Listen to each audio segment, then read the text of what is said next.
WEFM, the new fresh sound. WhatsApp us or call us at 457-9997. Activated Mornings on WeFM 99.9 is on now.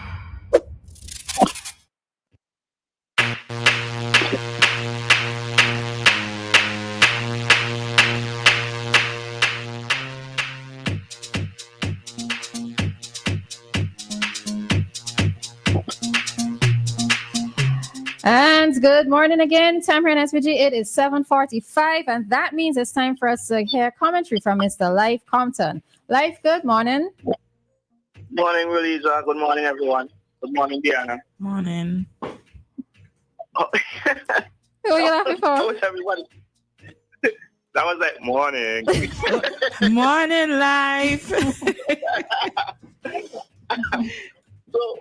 So I hope everybody is having a good day. Now, what I want to talk about this morning is security guards and some of the rules that they are given to enforce. Now, in places like overseas, basically, some places security guards have to go through extensive training before they become security guards, and according to which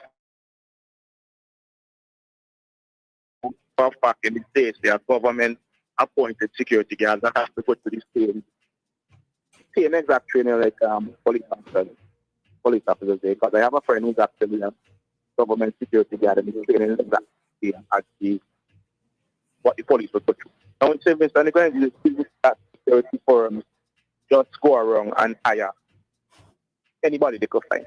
Because it's not a job that a lot of people want to do for whatever reason. Probably because of some of the hours of work and whatnot. So then we have security guards that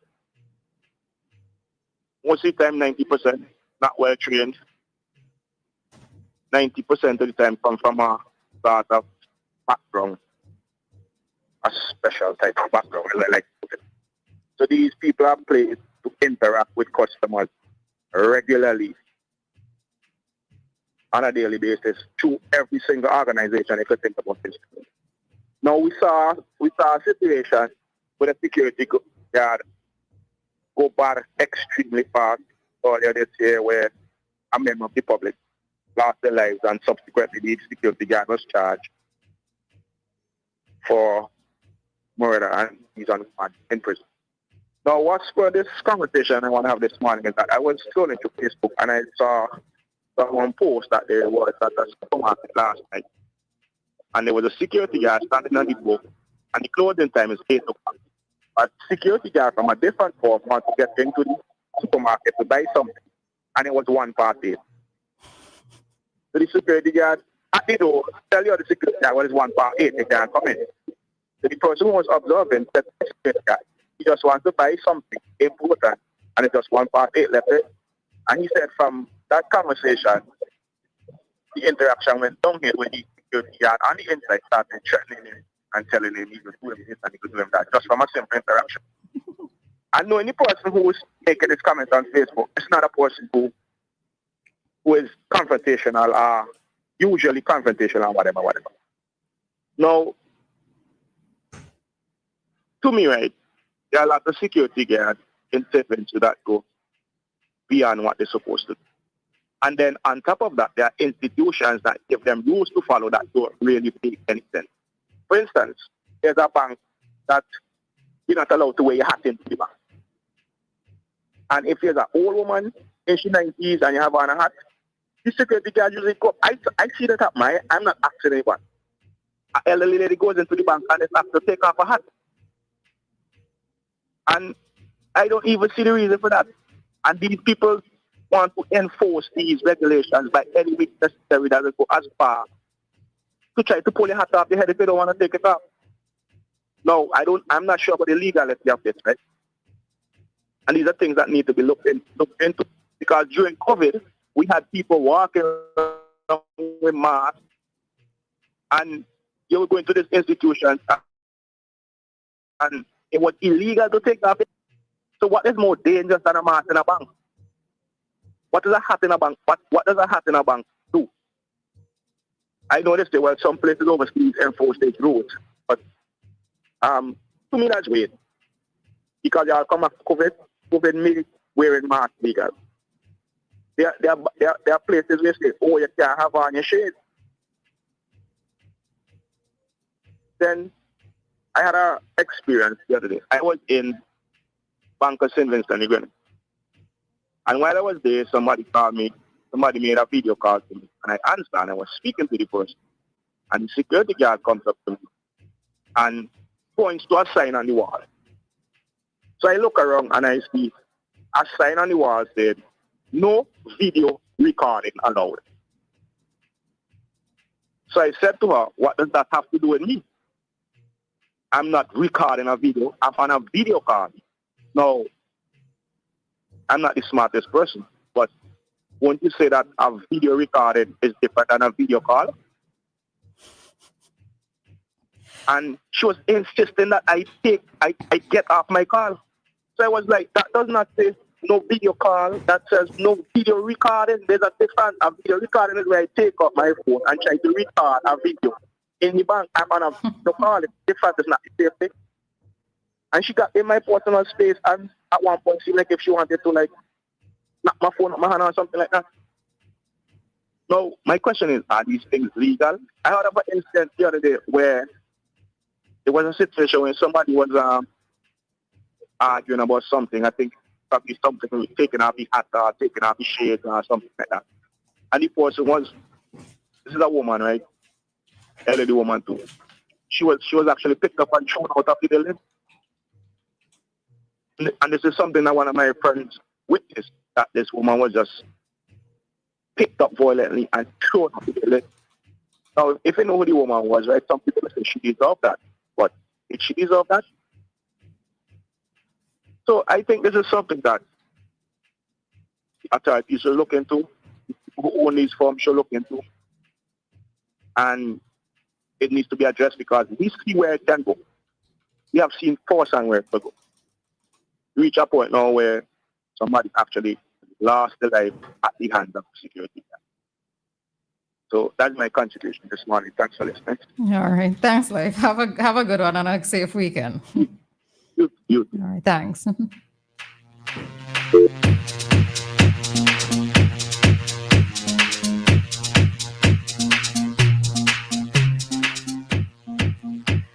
All righty, so that was Lyf's commentary for today, and he was looking at the topic of security guards here in SVG. All right, he spoke about training, he spoke about their roles, and as well as the enforcement of the roles, of their roles, right? So before I give my thoughts. What do I even say about this thing? On the issue of the video recording, I just want to talk. We have a caller, so let me stick a pin there, take the caller, and then I will come back to that. Hi, caller. Good morning. Yeah, good morning. Morning. Yeah, I was listening to that program, and I agree so much with that guy who called. A couple of weeks ago, I think it's the guard by a special supermarket. Have a woman well searched up. Say she teeth are juicy and nothing like that. Nothing like that. They need to be trained. It was very embarrassing. Thank you. All right. Thanks for your contribution. I'm not sure what the training is like for security guards. I don't know what they go through with their training, but I suppose some of them feel like whatever they're doing is what they need to do to protect their job or to protect whatever business they are asked to guard. I think sometimes what rules may not be written in English is a funny language. Rules may not be written in the best way for them to interpret. In the case with that video recording that Lyf mentioned, what I could see happening there is the security saying you're not allowed to record anything in here. And because this is a video call, it could also apply to this, because while you're not taking out your phone and recording in the bank, it is a video call and you can record a video. You can simply turn your camera around, or even whichever camera, and record something in the bank, and it's a security, some security procedure. So I could understand them explaining that. And I think I don't know about other islands and other countries, but I think here in Vinci, we have an issue with explaining things to people and explaining things properly to people. Even outside of security guards, in other fields, you find this is an issue as well. A simple explanation can de-escalate a lot of situations, but we don't know how to do that. Instead, we just, I don't know, this roughness against this roughness. We think that the best way to get somebody to do something is to tackle them. And I will share this. When I was in a workshop the other day, we were asked to choose a partner. One person had to close their fist and the other had to try and get it open. That's all the facilitator said. One person, you close your fist, the other one, try and get the person to open their hand. And everybody started to press down into the people's hand, hurting their hands, and all of that. And he said, why didn't you just ask them to open their hands? All of us just start to apply force. Okay. So sometimes that's probably it. Okay. All right.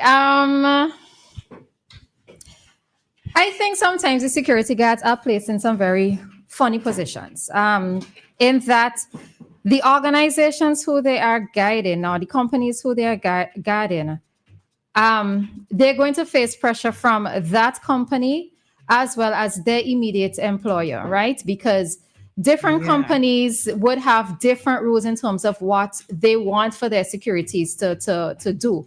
And if they don't comply with the company who they are safeguarding, a complaint is going to go back to their boss. And because the complaint goes to their boss, it's two sets of pressure on the security guards, right? I do agree with your points there in terms of the way in which many times they speak to persons. And what it is that many businesses need to realize is that the security guard who is there at the front of the door, that's the first point of customer service, right? Because oftentimes I've gone into businesses and once I come across a rude security guard, that's it. I turn him back. I'm going straight out the door because, and the thing about it is that it has nothing to do with the business itself, right? It has nothing to do with the customer service that I'm going to receive from the employees directly associated with that company or to that business. But if I meet a rude customer, I remember, anyway, once it is that I come across a rude security guard, I say, not today, and I would go somewhere else, right? So that first point, like how they send the immigration officer when you come into by the airport, is a mark of how it is you think that the rest of the persons in a country are going to be. That is also the starting point for security guards for me, right? So many of them need to be exposed to proper customer service. They need to be exposed to how to de-escalate situations. They need to be exposed to simple things as how to speak to people, right? Now, we also have to recognize that many times, as Lyf indicated, the quality of persons who might sign up to be security guards may not necessarily be the best of individuals who you would want to have, right? Because as far as I know, it's a low-paying job, right? It's a low-paying job that doesn't seem to come with many benefits. Oftentimes, we do not hold the title or the position of a security guard in high esteem, and as an account of that, people talk to security guards whichever way they feel like. So you are going to end up getting a certain type of persons who are going to be applying for these positions, right? And most of it generally is based on their qualifications, their academic qualifications. Now, this is not to say that you don't have persons who are sufficiently academically qualified who may not be able to find other jobs, who just take up security guarding for maybe just to be able to do something until they could find something else, right? But it has to go back to training, and it's unfair sometimes the positions that they find themselves in. I think sometimes we just need to know how to relate as people to people, but security guards also feel, just like police officers sometimes, that they are in a position of authority and their authority needs to be enforced. And as a result, they do and act in a particular manner. And we should behave, we should respect their authority I mean, despite some of these other situations, because the thing is, if something ought to happen to us while we're conducting business there, we're going to run to the security and we're going to want that same security to come to our aid and to give us some sort of justice. Then we're going to want them to be an authority figure. Yeah, but a lot of the times it starts with the rules of the business places that they thing, because like with that situation with parking, where persons where they're not supposed to hold spots for, let's say, the owner of a company, the loading bay spots that supposed to be free to the public. The company itself is going to tell them, you have to move whoever it is coming there. Now, we, the general public, know what the correct thing is. We're going to take it out on them. Right? Well, we take it out on the security guard, then they're saying, okay, well, the public saying whatever. You know, the company is going to come down on them. So they really do sometimes find themselves in a very tough position. Nicole, how is it in Trinidad? So I am always very, very, my sympathy always goes out to security guards, because first of all, they sometimes work under the worst conditions. In that environment sometimes of heat if they're working in a parking lot. So it really all depends. And I'll tell you this, because of that, I approached them, and I heard you say it, both of you say it, that, you know, we sometimes have to look at how we speak to them. I oftentimes make sure that their dignity is intact, even when I'm approaching them for something urgent, because what you find is that people always feel because they're the lowest rung of any employment situation, you could talk to them anyway.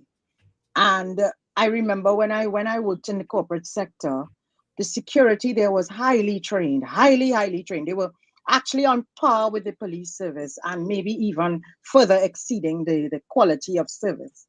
And whenever we had events or anything that was going on, I would always say to my staff, feed our security first.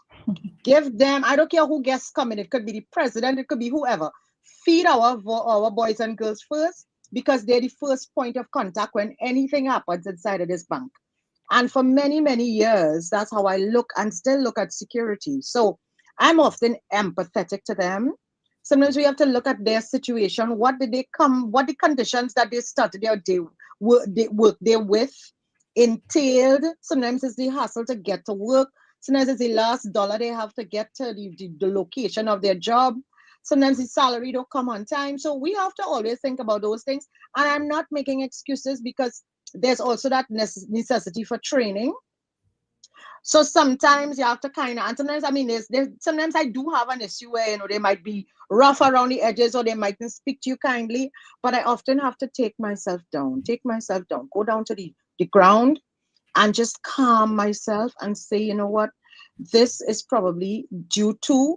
So I am generally, most times, giving them that benefit of the doubt, but I also take the opportunity to say to them, this is not the way, you know. But I feel like we have to always meet everyone in the middle, regardless of who they are, where they're from, what their job entails, what sector of society they were in or came from or fell from or rose to. We have to understand it's really a life circumstance sometimes that just pushes them into that place. And as you both said as well, that sense of authority, sometimes they get scolded if they did not assert themselves in a situation, and they might have done it inappropriately, but then their bosses or whomever are those leaders around them will say, but you didn't do this, and then they get fired, so they will be the first to always lose their jobs. So I often tip my hat, and I'm very, very gentle with them, even in the most strenuous circumstances. Okay. I try. That is a very adult approach, Nicole. That's the thing. Many persons don't even stop and think first before they react to when they met with tension. So I tell you, that's how they come down, because I could also react. I could react. Yes. I have to think through this, Yeah.